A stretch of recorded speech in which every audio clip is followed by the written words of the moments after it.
Magandang araw po sa inyong lahat. Narito na po ang pinaka-latest nating update sa maging lagay ng panahon yung araw ng Miyerkules, ika-8 ng Hulyo, taong 2026. Base nga po sa ating pinaka-latest satellite image, ang super typhoon na ating monitor sa may silangang bahagi ng ating bansa na may international name na Bobby, kasalukuyan na nga po itong pumasok ng ating Philippine Area of Responsibility. Na kung saan huling namataan nga po yan sa layong 1,305 kilometers silangan ng Central Luzon, kung saan taglay na nga po nito ang lakas na hangin na umaabot sa 185 km per hour near the center, samantalang may pagbugso naman ito na umaabot sa 230 km per hour. Habang kumikilos nga po ito pakanluran sa bilis na 20 km per hour. At dahil nasa loob na nga po ito ng ating Philippine Area of Responsibility, ay binigyan na nga po natin ito sa local name na Bagyong Inday. Ang pangsyam nga po yan na bagyo na nabuo sa taong 2026 at pangalawang bagyo naman sa buwan ng Hulyo. At dahil nga po sa pagpasok nga po nitong super typhoon na ating minumonitor sa may silang bahagi ng ating bansa at kasalukuyan ng nasa loob ng ating Philippine Area of Responsibility, may nakatas na nga po tayong wind signal number 1 sa lugar po yan ng Cagayan Valley Regions, Santa Ana, Gonzaga, Lalo, Gataran, Santa Teresita. Nakatas nga po ang signal number 1 sa mga nabanggit na lugar kung saan makakaranas ng 39 to 61 km per hour na bugso na may warning lead time na umaabot sa 36 hours, kung saan inaasahan nga po natin dito una lalapit ang super typhoon na ating minumonitor sa may silangang bahagi ng ating bansa, especially dito sa may silangang bahagi ng Luzon sa kasalukuyan, na ating makikita nga po na pinapalakas na nga po nito ang hanging habagat na nagmumula dito sa may kanlurang bahagi ng ating bansa, especially dito sa may Palawan. Kaya naman lubos po natin pinaganda ang ating mga kababayan sa mga bugso ng mga hangin na inaasahan nga po natin ngayong araw na makakaranas ng mga bugso-bugsong hangin dito sa may area ng Pangasinan, Zambales, Bataan, Cavite, Batangas, most of Mimaropa, most of Bicol Region, most of Visayas, and most of Mindanao. Nadulot nga po yan ng hanging habagat na nagmumula dito sa may kanlurang bahagi ng ating bansa na hinihila nga po ng super typhoon na pumasok ng ating Philippine Area of Responsibility na Super Typhoon Inday. Base nga po sa ating pinaka-latest track sa super typhoon nating monitor, makikita nga po natin ang track nito na posible nga po itong dumaan dito sa may Northern Luzon, especially dito sa may Babuyang Group of Islands and Batanes.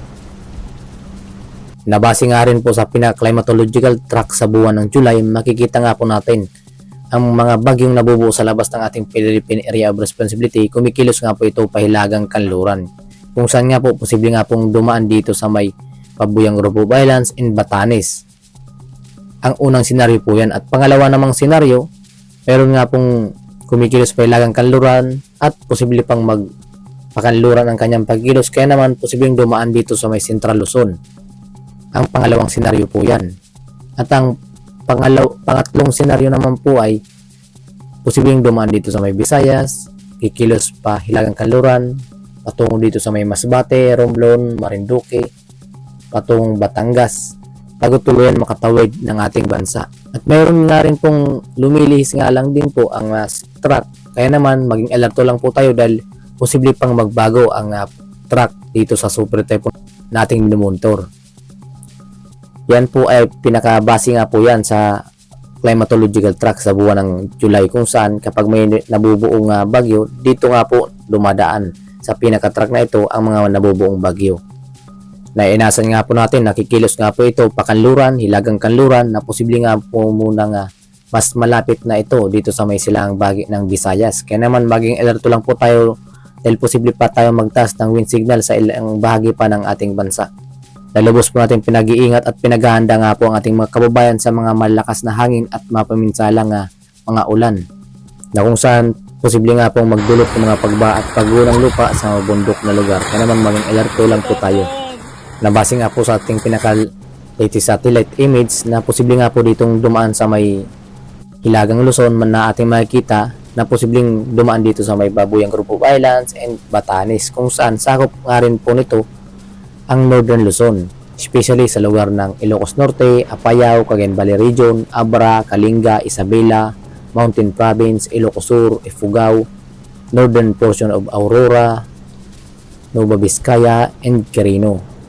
Sa pinakasakop lang po yan ng malakas na hangin. Samantala, Papalakasin nga po nito ang hangin habagat na siyang magdudulot ng mga pag-ulan, especially malakas na hangin at mga pag-ulan sa may kanlurang bahagi ng ating bansa, kabilang ang Mindanao, Visayas, and Luzon. Dahil mag-uumpisa ang hangin dito sa may kanlurang bahagi ng Mindanao patungo dito sa may Visayas at Luzon. Dahil paakyat nga po ang super typhoon nating minomonitor sa may silangang bahagi ng ating bansa. Kaya naman mas mainam na maging alerto at updated lamang po tayo sa mga panibago naming ulat panahon namin lalabas. Na ating makikita nga po ang pinakasentro ng super typhoon pagdaan nga po dito sa may Babuyang Group of Islands, makikita nga po natin na malawak nga po ang sakop nito at magdudulot ito ng malawakang mga pag-ulan at malakas na hangin na mapapaminsala, lalong-lalo na sa mga kabahayan at mga pananim na kung saan makapagpapatumba ng mga poste at mga puno. Kaya naman maging alerto lang po tayo kung sakali huwag muna tayong lumabas ng ating mga tahanan habang ito ay dumadaan dito sa may Hilagang Luzon.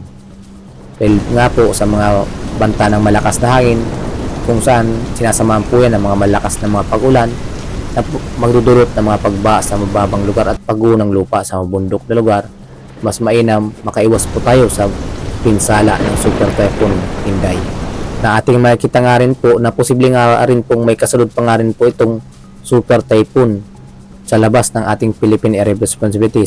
Sa kasalukuyan nga po, mayroon po tayong minomonitor sa may silangang bahagi ng Mindanao na panibagong low pressure area na kasunod nga po nitong super typhoon Inday. Kung saan nga po, malayo pa nga rin po ito ng ating Philippine Area of Responsibility, ngunit lubos po natin pinagandang ating magkababayan na ating makikita nga po na mayroon nga pong sirkulasyon ng pagbuo ng masamang panahon sa may silangang bahagi pa ng ating bansa, especially dito sa may silangang bahagi ng Mindanao. Nakasunod nga po nitong super typhoon Inday.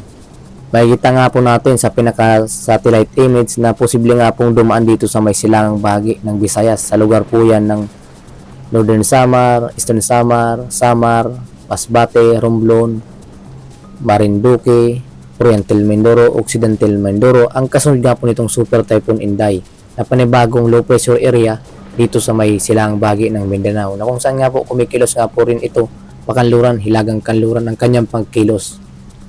Na ating makikita nga po, may kasunod nga po itong super typhoon Inday. Habang papalayo na yung super typhoon Inday, siya namang pagpasok nito sa mga susunod na araw, ang kasunod nga pong bagyo na nabubuo dito sa may silangang bahagi ng Mindanao.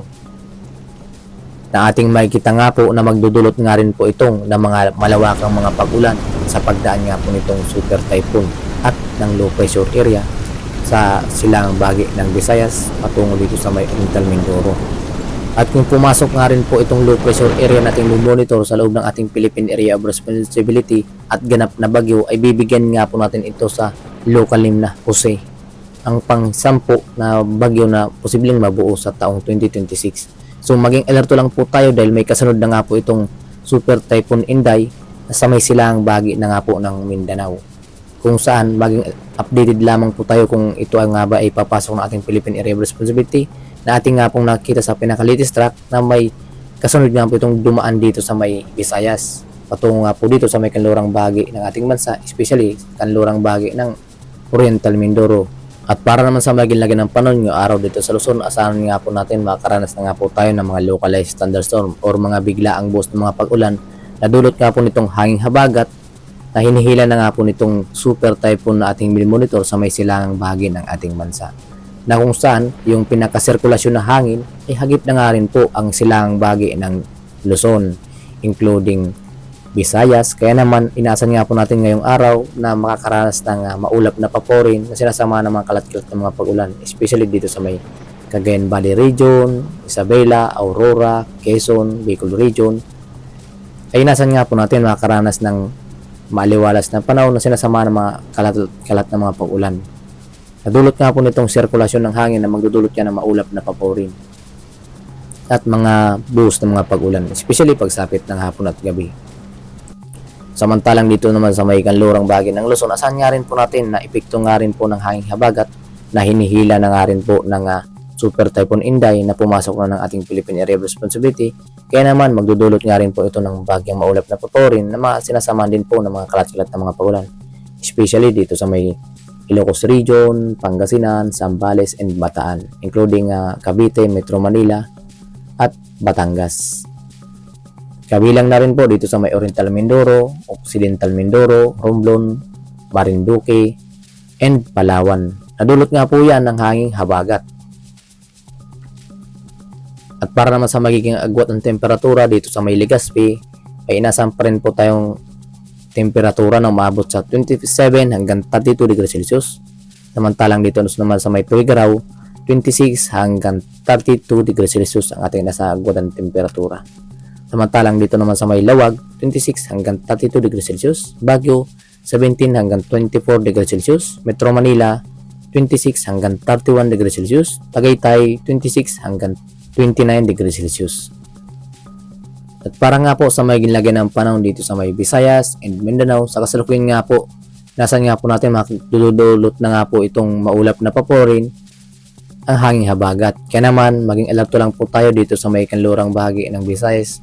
Nasan nga po natin ngayong araw ang maulap na paporin na sinasamahan ng mga kalat-kalat na mga pag-ulan, especially dito sa may area ng Aklan, Antique, Iloilo, Capiz, Guimaras, Negros Occidental, Negros Oriental. Nadulot nga po yan ng hanging habagat na pinapalakas na nga po nitong Super Typhoon Inday. Sa may silangang bahagi po yan ng ating bansa. Kaya naman kung kayo ay lalabas ng inyong tanan, ugaliin pa rin magdala ng panangga lamang sa mga biglaang bus na mapag-ulan tulad ng payong o kinamang kaputi. Samantalang sa labing bahagi ng Visayas, especially dito sa may area ng Northern Samar, Eastern Samar, Leyte, Biliran, inasan nga po natin magdudulot na nga rin po ng paulap na paporin ang Super Typhoon Inday. Kaya naman maging alerto lang po tayo sa mga biglaang bus ng mga pag-ulan. Especially mga kalat-kalat na nga po yan dahil sa mga cloud cluster na dala nitong super typhoon at hanging habagat. Para naman sa magiging agwat ng temperatura dito sa may Tacloban, 26 hanggang 31 degrees Celsius. Iloilo, 27 hanggang 32 degrees Celsius. Cebu, 27 hanggang 32 degrees Celsius. Para naman sa maging lagay ng panahon dito sa may buong bahagi ng Mindanao, inaasahan nga rin po natin makaranas na nga rin po ng maulap na paporin at sinasama ng mga kalat-kalat na mga pag-ulan na dulot nga po itong hanging habagat na pinapalakas na nga po nitong Super Typhoon Inday.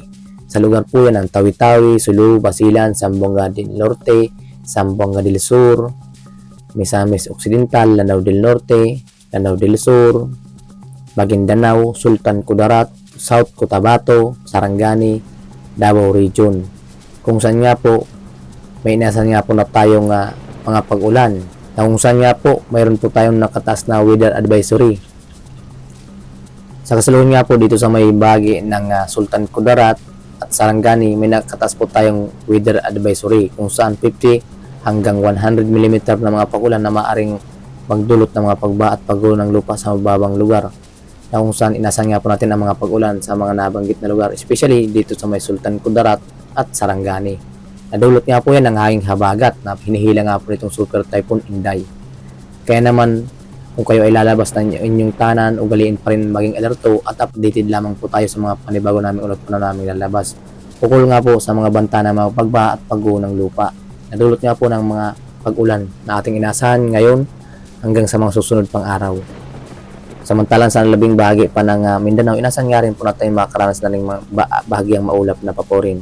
Nadulot nga po yan ng epekto na nga rin ng hanging habagat at ng super typhoon nating may monitor sa may silangang bahagi ng ating bansa. Kaya naman, mas mainam na maging alerto at updated. Samantala, para naman sa magiging agwat ng temperatura dito sa may Davao, may inasahan pa rin po tayong agwat ng temperatura na umabot sa 25 hanggang 31 degrees Celsius. Zamboanga Peninsula, 26 hanggang 31 degrees Celsius. Cagayan de Oro, 26 hanggang 31 degrees Celsius ang ating inasahan po ng temperatura. At para naman sa magiging lagay ng panahon sa ating karagatan, sa kasalukuyan nga po wala po tayong nakataas na gale warning sa kahit anong baybayin pa ng ating seaboard. Sa kasalukuyan po yan. Sa mga susunod na oras nga po, posible nga po tayong magtaas ng gale warning sa may silangang bahagi ng Visayas, including Mindanao and Luzon. Nadulot nga po nitong lawak ng super typhoon na nagpapataas nga po ng alon ng ating karagatan. Sa may silangang bahagi po yan ng ating bansa, na kung saan nga po makikita nga po natin na torrential yung or mas malakas nga po ang taas ng mga pag-alon. So napakadelikado nga po sa ating mga kababayang mangisda na pumalaot dito sa may silangang bahagi ng ating bansa. Okay naman lumapit dahil may inasan nga po tayong storm surge o yung mga biglaang taas ng mga pag-alon dito sa may dalampasigan. Samantala dito sa may kalurang bahagi ng ating bansa, ating seaboard, nasan nga po natin slight to moderate ang mga pag-alon sa kasalukuyan, ngunit maging alerto lang po tayo dahil sa may dala nga rin pong hangin, itong hangin habagat na malakas. Pinag-iiwas pa rin po natin na pumalaot sa mga nasabing lugar kahit nga po slight to moderate lang po ang mga pag-alon, ngunit dahil nga po sa bugsong hangin nating inasahan na papalakasin nga po ang hangin habagat nitong super typhoon, mapanganib pa rin po sa ating mga kababayan dahil asan nga po natin ang malakas na hangin. Kahit nga po wala pang mataas na pag-alon dito sa may kanlurang bahagi ng ating bansa, mapanganib po sa ating mga kababayan. Kaya ipagpaliban po munang pumalaot sa kahit anong baybay ng ating karagatan. Sa kasalukuyan nga po yan. At maging alerto lang po tayo dahil posible po tayo magtaas ng gale warning sa mga susunod na oras. At maging updated lang po tayo sa mga panibago namin ulat pa namin lalabas. Maraming salamat sa inyong lahat. Maraming salamat sa inyong lahat at kung bago pa lamang kayo sa aming YouTube channel, huwag kaligtang mag-subscribe para ma-notify po kayo sa mga panibago namin ulat pa namin lalabas. Ukol nga po dito sa super typhoon na ating monitor at sa mga panibago pang nabuong LPA sa may silang bahagi ng ating bansa. So maging alerto lang po tayo dahil meron po tayong kasunod pa nga po nitong super typhoon Inday na posibleng kumikilos nga po ito sa kasalukuyan pakanluran. So maging alerto lang po tayo dahil kung ito ay maging ganap na bagyo at pumasok ng ating Philippine Area of Responsibility, ay bibigyan po natin ito sa local name na Jose. Ang pansampu na po yan na bagyong sa taong 2026. Maraming salamat sa inyong lahat at sana ligtas po tayo sa pagdaan nga po nitong super typhoon Inday sa ating bansa. Ingat and God bless us all.